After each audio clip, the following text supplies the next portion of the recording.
பார்த்தேன். நாங்க வந்து திருச்செந்தூர் போயிருந்தோம் ப்ரோ. சரி எதனால ஹோப்பே இல்ல. சரி இதுவா தான் இருக்குமோ, டேட் தள்ளி போயிடுச்சு ஆக்சுவலா. சரி நாங்க அப்புறம் என்ன பண்ணோம், நீ இதை கூட வாங்கி வச்சிரு, நம்ம கோயிலுக்கு போயிட்டு வந்துடலாம், வந்ததுக்கப்புறம் செக் பண்ணலாம், எல்லாம் நல்லதுக்கு நடந்துச்சுன்னா ஓகே, முருகன் நம்ம கூட இருக்கிறாரு அப்படின்னு நினச்சோம். அதுக்கப்புறம் செக் பண்ணி பார்த்தாங்க, எனக்கு காலையில் 6 மணிக்கு எந்திரிச்சு. எனக்கு அந்த பாசிட்டிவ்னு வரும்போது கூட எனக்கு ஹோப் இல்லை ப்ரோ. எப்படி வந்துச்சு? ஏன்னா அந்த 9 hours கார்லயே டிராவல், போகும்போது செம வெயில். மே மந்த் யோசிச்சு பாருங்க திருச்செந்தூர்ல. ஆமா செம வெயில், செம ரோடும் மோசம். அந்த ரோட்லயும் தாண்டி வந்திருக்குன்னா அது ரொம்ப பெரிய விஷயம். எங்களுக்கு முருகனே வந்து அருள் கொடுத்த மாதிரி இருக்கு. ரொம்ப ஹாப்பியா இருக்குது எங்களுக்கு.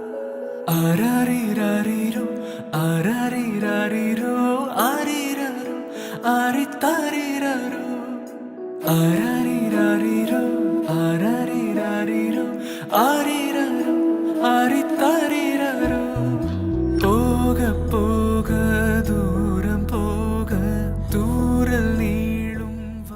லவ் பண்ணும்போதும் சரி, இப்போவும் சரி, அண்ட் இனிமேலும் சரி, ஹீல் பி வித் மீ நான் நினைக்கிறேன். He stood with me in all my problems, struggles, எல்லாத்துலேயும் கூட இருந்திருக்காங்க. He has seen my ups and downs, டோட்டலாக எல்லாமே பார்த்துருக்காங்க. It's not about fantasy. லவ்ங்கிறது என்னை பொறுத்த வரைக்கும் ஒரு ஃபேண்டசியே கிடையாது.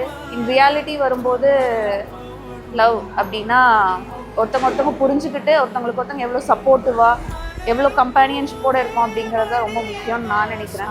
என் பாப்பாவை தாண்டி, எங்கள் அம்மாவை தாண்டி ஒருத்தவங்க நான் அவ்வளோ வந்து ஹார்ட்ஃபுல்லாக ஃபீல் பண்ணி லவ் பண்ணுறேன்னா அது இவங்க மட்டும்தான்.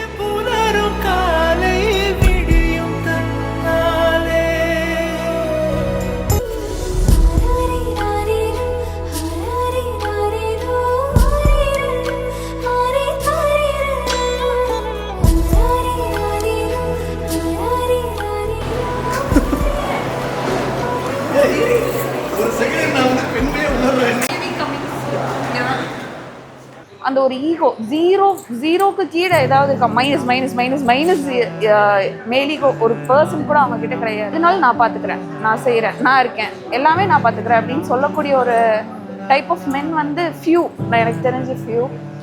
இப்போ ப்ரெக்னென்சி டைமில் நான் மோஸ்ட்டாக அம்மா வீட்டில் எல்லோரும் இருப்பாங்க, நான் இங்கே தான் இருந்தேன், இவங்க கூட தான் இருந்தேன். என் அம்மாவோட ரோலை வந்து யாராவது வந்து ரீப்ளேஸ் பண்ண முடியுமா? கண்டிப்பாக முடியாது. பட் வந்து அதை விட 4 times பெட்டராக இவங்க என்னை நல்லா பார்த்துக்கிட்டாங்க. என்ன சொல்கிறது, மனசு நிறைஞ்சிருக்கு அந்தளவுக்கு. I am happy about him and I love him so much.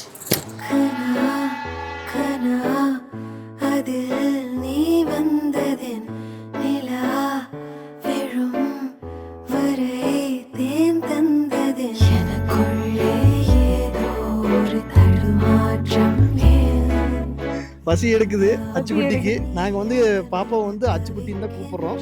வெளியே வந்ததுக்கப்புறம் அது எப்படி நேம் சேஞ்ச் பண்ணிடுவாங்க, நாங்கள் செல்லமாக அச்சுக்குட்டின்னு தான் கூப்பிடுவோம். என்ன அச்சுக்குட்டி? அச்சுக்குட்டின்னா வந்து அப்படியே மூமெண்ட் கொடுப்பாப்புல. சரி அச்சுக்குட்டி, வெளியே வந்து 20 days நம்ம மீட் பண்ணலாம், ஓகேவா? பொண்ணோ பையனோ எதாவது சரி, ஜாலியாக வெளியே வா, நம்ம ஜாலியாக இருப்போம், என்ன ஹாப்பியாக ஃபேமிலி ரன் பண்ணுவோம். உனக்கு என்ன கேட்டாலும் நான் வாங்கி கொடுக்குறேன், மெயினாக டாய்ஸ் வாங்கி தர்றேன், சரியா? டாய்ஸ் கிடையாது, ஏன்னா நம்ம விளையாண்டு பார்க்காத டாய்ஸ் எல்லாமே குழந்தைக்கு வாங்கிட்டு இருக்காரு ப்ரோ. யாராவது போய் ஹாட் வீல்ஸ் வாங்குவாங்களா? இந்த ட்ரெஸ் எடுக்க போகும்போது போயிட்டு ஹாட் வீல்ஸ் பார்த்துட்டு குழந்தையோட மோசமா ஆட முடிச்சிருக்கீங்க. ஹாட் வீல்ஸ் வேணும், ஹாட் வீல்ஸ் வேணும். இல்ல ப்ரோ, அதெல்லாம் நமக்கு வாங்கி கொடுத்தது இல்ல. கரெக்ட் தானே, நமக்கு யாரும் அது பண்ணது கிடையாது. சோ நம்ம பையனா அந்த ஹாட் வீல்ஸ் வச்சு விளையாடிட்டு இருக்கிறது. பையனா இருந்தா யோசிச்சு பாருங்க, இருக்கிற எல்லா ரிமோட் கண்ட்ரோல் காரும் வீட்ல தான் இருக்கு. அந்த பெரிய கார் இருக்கு, பேட்டரி கார், அது வந்து நம்ம வாங்கிக்கலாம் ஃபர்ஸ்ட் எடுத்த உடனே. ஆமா, ஃபர்ஸ்ட் பர்த்டேக்கே வாங்கி கொடுத்துறலாம் அப்படின்னு பிளான். ஃபர்ஸ்ட் பர்த்டே வரைக்கும் வெயிட் பண்ண மாட்டாங்க, அதுக்கு முன்னாடியே வாங்கிடுவாங்க. ஏன்னா நாம அதெல்லாம் அனுபவிக்கல, நமக்கு அது வாங்கி தரல. அது வரவும் இல்ல. அந்த கடைக்கு போயிட்டு இவர் வெயிட் தாங்குமான்னு செக் பண்ணிட்டு இருக்காரு. மேலே ஏறி வந்துட்டதுல 2 பேர் போறதுக்கு.